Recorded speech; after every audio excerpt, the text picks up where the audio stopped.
May bagong inilabas ang Yamaha sa ginanap kamakailan lang na Thai Moto Expo sa bansang Thailand. At ito ang Yamaha PG1 2024, isang classic underbone/dual sports moped bike na handang sumabak sa kanyang mga competitors sa bansang ito. Ano-ano nga ba ang specs at features ng motorsiklong ito? At kung gaano ito kaganda? Ating alamin.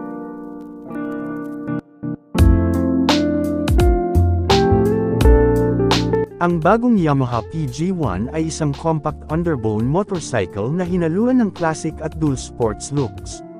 Ang makina nito ay may 4 strokes, 114cc, 2-valve, single-cylinder, single overhead cam, air-cooled, fuel-injected engine na kayang magbigay ng maximum horsepower of 8.6 horsepower at 7,000 RPM, and a maximum torque of 9.53 Nm at 5,500 RPM.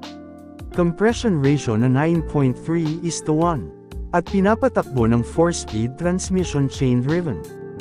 Kung titignan ang kanyang design at forma ay napaka-unique din ng motorsiklong ito. Mula sa kanyang classic round headlight, hanggang sa kanyang malalapad at rugged na mga gulong ay may isip mong ang motorsiklong ito ay may maginoo pero medyo bastos na approach. Kidding aside, ang kanyang brown leather split seat ay dumagdag din sa pagiging classic lookang nito. Ngunit may kataasan ang kanyang seat height na 795 mm. At mataas din na ground clearance na 190 mm. Dahil na rin sa dual sports DNA nito. Very compact din ito dalhin dahil meron itong timbang na 107 kg. Asahan din ang upright na riding position dahil sa kanyang naked mid-rise handlebar. Meron din itong fuel tank capacity na 5.1 liters. At dahil fuel injected na ito ay asahan na rin natin ang matipid na konsumo sa gasolina ng motorsiklong ito. Meron din itong tire size na 90 by 100 by 16 inches rims sa harap. At ganun din sa likod. At with dual sports tire na ito, kaya mapa on and off-road man ay handa pa rin sumabak ang motorsiklong ito. Pagdating naman sa kanyang mga preno ay naka-disc brake ito sa harap. At drum brake naman sa likod. Pagdating naman sa kanyang mga features ay more on basics naman ang isang ito. Dahil ito ay naka-halogen bulb pa lamang sa kanyang mga ilaw. Analog panel na makikita ang mga basic information gaya ng speedometer, odometer, fuel gauge, at ang speed counter. Wala rin itong mga safety features gaya ng ABS, CBS, at side stand switch. Ngunit overall ay tolerable naman ito.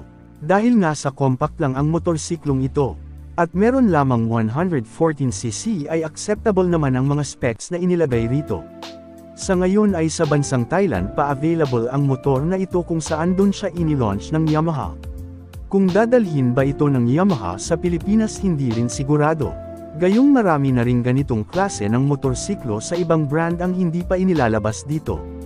Ano ang opinyon mo sa motorsiklong ito? Mag-comment na sa ibaba. Ganun din kung may suggestions ka upang lalong ma-improve ang mga susunod na videos na aming ihahain para sa inyo.